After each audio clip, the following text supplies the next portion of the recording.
তার মধ্যে তোমরাও চলেছো। নমস্কার, বর্তমান ঘরকন্যা একটা ব্লগ থেকে তোমাদের সবাইকে স্বাগত।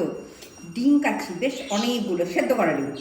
তো ভাবছো যে কি বানাতে পারি, বিকেল হয়ে গেছে, একটু চা বা কফির সাথে একটু টা তো দরকার। আর যেহেতু বলেছি পুজোর সময় মানে এখন মুখরোচক জিনিসটা দরকার আমাদের, আর কিছু না।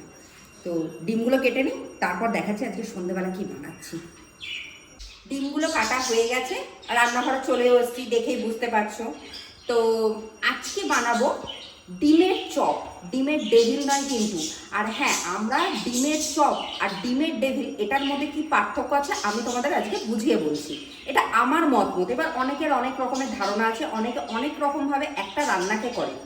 তো ডিমের চপটাকে অনেকে ডিমের ডেভিল বলে। ডিমের চপ হলো যেটা আমি আলু দিয়ে ডিমটাকে কোট করে যেটা ফ্রাই করা হবে সেটাকে বলে ডিমের চপ। আর ডিমের ডেভিল হলো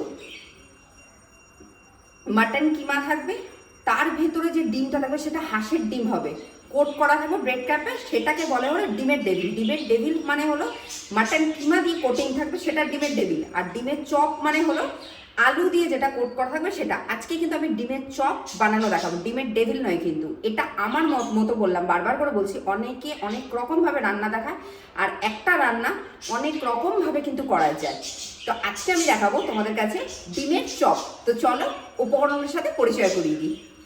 উপকরণগুলো হলে এখানে আমি পেঁয়াজ কুচি করে রেখেছি, আলু সেদ্ধ, আদা রসুন বাটা, কাঁচা লঙ্কা মিহি করে একদম কুচিয়ে নিয়েছি, নুন, আর এটা হলো ভাজা মশলা গুঁড়ো। ভাজা মশলার গুঁড়ো রেসিপিটা আমার চ্যানেলে আছে, আমি অনেক রান্নাতে দিই, আশা করি তোমরা জানো, তাও আমি বলে দিচ্ছি। এখানে জিরে, ধনে, শুকনো লঙ্কা আমি শুকনো খোলায় তেলে গুঁড়ো করে নিয়েছি। এই মশলাটা থাকলে অনেক রকমের সবজি দিয়ে এরকম ভাজা ভুজি করতে দিলে ভালো লাগে।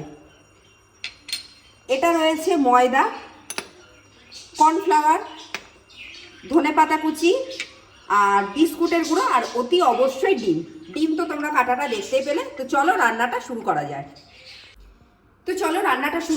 প্রথমে আমি পুরটা তৈরি করব। তার জন্য আমি সর্ষের তেল ব্যবহার করছি। তোমরা সর্ষের তেল ব্যবহার করতে পারো, সাদা তেল ব্যবহার করতে পারো, যেটা ইচ্ছা। আমি এখানে সর্ষের তেল ব্যবহার করছি। এখানে তেলটা কিন্তু আমি খুব একটা বেশি দিইনি, অল্প তেলেই কিন্তু হয়ে যাবে। এবার আমি এখানে পেঁয়াজ কুচি দিয়ে দিচ্ছি, বেশ খানিকটা পেঁয়াজ কুচি। আমি এখানে বড় দুটো পেঁয়াজ একদম মিহি করে কুচিয়ে নিয়েছি। বাটা কিন্তু দেবে না, কুচানো পেঁয়াজই দিতে হবে। পেঁয়াজটা হালকা নরম হয়ে গেছে, খুব একটা ভাজা নেই। এই সময় আমি বেশ খানিকটা কাঁচা লঙ্কা দিচ্ছি, কারণ আমি এখানে লঙ্কার গুঁড়ো বা গোলমরিচ গুঁড়ো এইসব কিছু দিচ্ছে না, শুধু কাঁচা লঙ্কা কুচি। কাঁচা লঙ্কা কুচিটা দিয়ে দিয়েছি। এই সময় আমি এখানে আদা রসুন বাটাটা দিয়ে দিচ্ছি। আদা রসুন বাটা সব কিছু দেওয়া গেছে। এবার আমি আন্দাজ মতো নুন দিয়ে দিচ্ছি। মশলাটা এখানে ভাজা ভাজা মতো হয়ে গেছে, দেখো তেলটাও বেরিয়ে গেছে। এই সময় আমি এই যে সেদ্ধ করা আলুটা দিয়ে দিচ্ছি। আমি এখানে পুরটা একদম তৈরি হয়ে গেছে। এই সময় আমি এই যে ভাজা মশলার গুঁড়োটা সেটাও দিয়ে দিচ্ছি, আর এর সাথে এই যে ধনে পাতা কুচিটা এটাও দিই। আচ্ছা হ্যাঁ, আরেকটা কথা, ধনে পাতা কুচিটা কিন্তু অপশনাল, এটা ইচ্ছা হলে দিতে পারো, নাও দিতে পারো, কোনো অসুবিধা নেই, কিন্তু দিতেই হবে তার কোনো মানে নেই।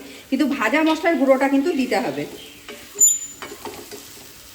পুরটা একদম তৈরি হয়ে গেছে, এটা কিন্তু একটু ভালো করে ঠান্ডা করতে হবে। তো আমি ঠান্ডা করে ফিরে আসছি। পুরটা তো ওইদিকে ঠান্ডা হচ্ছে, ডিমের গোলাটা আমি তৈরি করে নিচ্ছি। আমি এখানে প্রথমে দিচ্ছি ময়দা,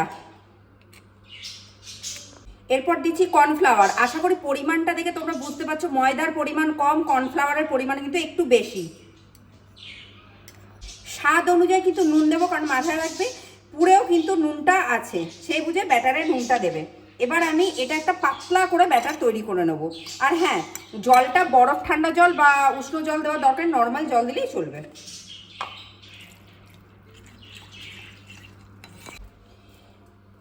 পুরটা ঠান্ডা হয়ে গেছে, এদিকে আমি সাদা তেল বসিয়ে দিয়েছি, গরম হচ্ছে। সাদা তেলটা গরম করার জন্য, মানে ডিমের চপগুলো তো ভাজতে হবে। আর এ দেখো, হাফ করে আমি ডিমগুলো কেটে নিয়েছি, এর ভেতরে একটু করে আলুর পুর এইভাবে দেব।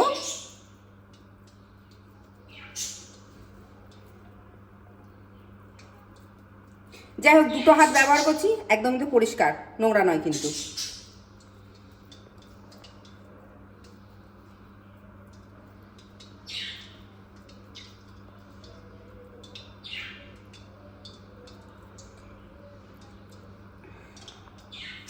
এরকম করে আমি চপগুলো বানিয়ে নিই আগে, তারপর বাকি প্রসেসিংটা দেখাচ্ছি।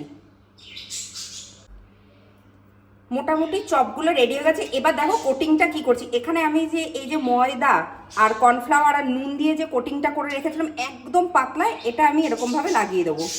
এই দেখো একদম জলের মতো পাতলা, যত পাতলা হবে তত কিন্তু ভালো। তা বলে আবার একদম সে খুব পাতলা মানে সে টেলটালে টাইপের করে ফেলো না, খুব পাতলা।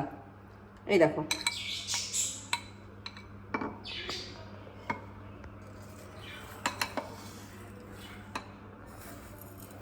আর এই সময় তোমরা দুটো হাত ব্যবহার করো, নালে কিন্তু হবে না, কিচ্ছু করার নেই। ময়দা আর কর্নফ্লাওয়ারের কোটিংটা করার পরে দেখো হালকা করে বিস্কুটের গুঁড়োটা লাগিয়ে নিয়েছি আমি। আবার কিন্তু আরেকবার আমি এই যে কোটিংটা রয়েছে মানে জলের মতো যেটা দেখালাম, এই কোটিংটা আরেকবার আমি ডিপ করব।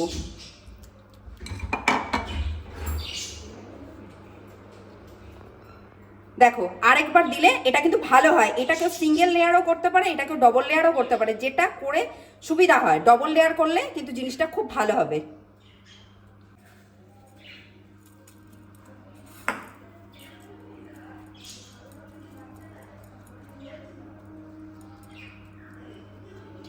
দেখতে কিন্তু এরকম হবে। এরকম করে আমি চপগুলো পুরো রেডি করে তোমাদের কাছে ফিরে আসছি, মানে ভাজার আগের অবস্থায়। একদম রেডি হয়ে গেছে চপগুলো দেখো। আর এটা আমি ইচ্ছে করে গোল বানিয়েছি, আমার ইচ্ছে ছিল তাই, কিন্তু বাট দেখতে কিন্তু এরকমই হবে। তেলটা মোটামুটি গরম হয়ে গেছে। এবার আমি একটা একটা করে চপ তেলে দেব, ভেজে তুলে নেব।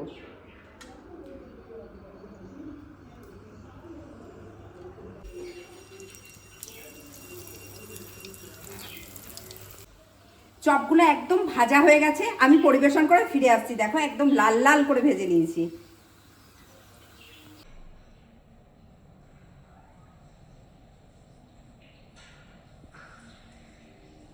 তৈরি হয়ে গেছে ডিমের চপ। আজকে তো আমরা বাড়িতে সন্ধেবেলায় এর সাথে চা দিয়ে বা কেউ মুড়ি দিয়ে খাবে, আমি তো সস আর কাসন্দ দুটোই নিয়েছি, দারুণ লাগে খেতে।